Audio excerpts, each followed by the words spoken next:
On May 3, 2019, a Boeing 737 carrying 143 people lined up to land at Naval Air Station Jacksonville.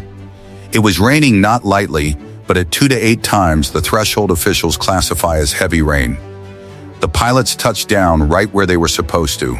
They applied the brakes exactly as trained. And the airplane just kept going. It slid straight off the end of the runway and came to rest in the shallow water of the St. Johns River. Every single person on board survived. But the investigation into what happened in those final seconds revealed something that should worry anyone who's ever landed during a storm. Sometimes, a runway can be sitting right there in plain sight, and a plane's brakes can do almost nothing at all.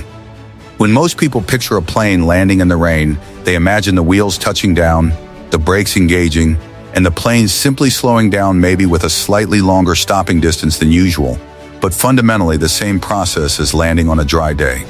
The runway is right there. The wheels are clearly on it. Surely that's enough. That assumption is wrong. And it's wrong in a very specific, very dangerous way. Aircraft tires are designed to grip pavement by physically pushing through any water on the surface and making direct contact with the ground underneath. As long as there's true contact between rubber and pavement, braking works close to normal, even in fairly heavy rain. But there's a tipping point of speed and water depth combination where the water on the runway stops being something the tire pushes through and starts being something the tire rides on top of instead. This is called hydroplaning. And it isn't unique to airplanes, it's the same basic phenomenon that can send a car sliding on a wet highway, something most drivers have felt in a much smaller, much less dangerous form. But on an aircraft landing at well over 100 miles an hour, carrying dozens of tons of weight, the consequences escalate fast, and the margin for error shrinks dramatically. As a plane's tire moves across a wet runway at speed, water in front of the tire has to go somewhere. At low speeds, it gets pushed aside easily. The way water splashes away from a slow-moving car tire. But as speed increases, the water simply can't escape fast enough, and instead it starts building up into a wedge directly underneath the tire. That wedge generates upward pressure enough, past a certain critical speed, to physically lift the tire off the pavement entirely, even though from the outside everything still looks completely normal. Once that happens, the tire isn't touching the runway anymore. It's floating on a thin layer of water, fully separated from the surface beneath it. And a tire that isn't touching the ground can't grip it, can't generate friction, and critically can't slow the aircraft down, no matter how hard the pilots press the brakes or how well maintained those brakes happen to be. Officials define standing water deep enough to matter starting at just 3 millimeters, about the thickness of a couple of stacked coins. It doesn't take a flood, or even particularly dramatic-looking rain. It just takes precipitation falling faster than the runway's surface, and drainage system can carry it away. Here's the detail that turned the Jacksonville incident from a hard landing in bad weather into a full runway overrun. The runway the aircraft landed on wasn't grooved. Many modern runways are cut with shallow grooves running across the surface, specifically engineered to give standing water somewhere to go.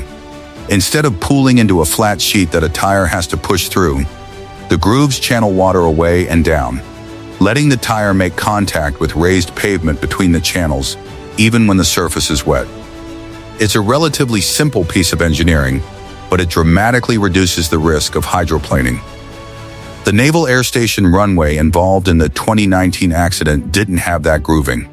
Investigators later concluded that the combination of heavy rainfall and the ungrooved surface led directly to what's known as viscous hydroplaning, a version of the phenomenon that can occur even on a relatively thin layer of water when conditions are exactly wrong. For the pilots inside an aircraft that's hydroplaning, the experience is genuinely disorienting. The plane touches down looking and feeling normal. The crew applies braking pressure exactly as they're trained to. And the deceleration that should be happening, the gradual, predictable slowing every pilot has felt thousands of times, simply doesn't arrive. Worse, hydroplaning doesn't just remove braking, it can compromise directional control too.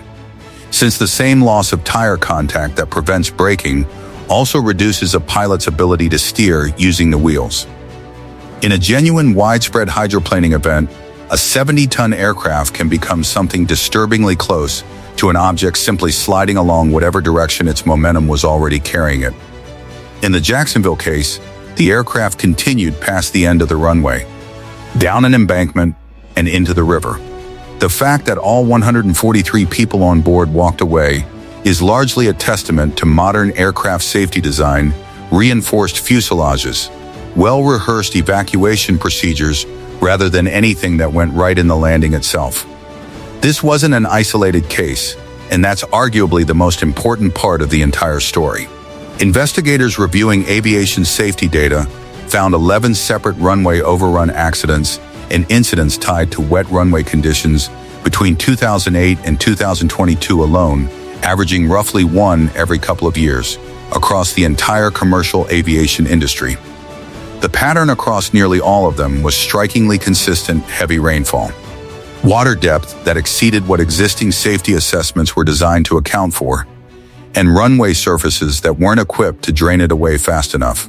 That pattern was significant enough that safety regulators have specifically called for current runway condition assessment procedures to be revised, citing concerns that existing methods may not adequately capture the real risk of hydroplaning and reduced braking friction during the heaviest rain events. In other words, the tools airports and pilots use to judge, is this runway safe to land on right now, weren't fully built around a hazard that's been quietly causing accidents for over a decade. A runway doesn't need to look like a lake to become dangerous. A few millimeters of standing water, an ungrooved surface, and a storm arriving at exactly the wrong moment is enough to turn a routine landing into a slide nobody can stop.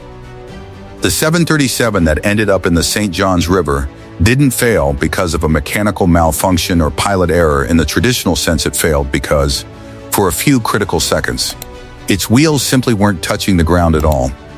It's a quiet kind of danger, invisible from inside the cabin, and very nearly invisible from the cockpit too, until it's already happening.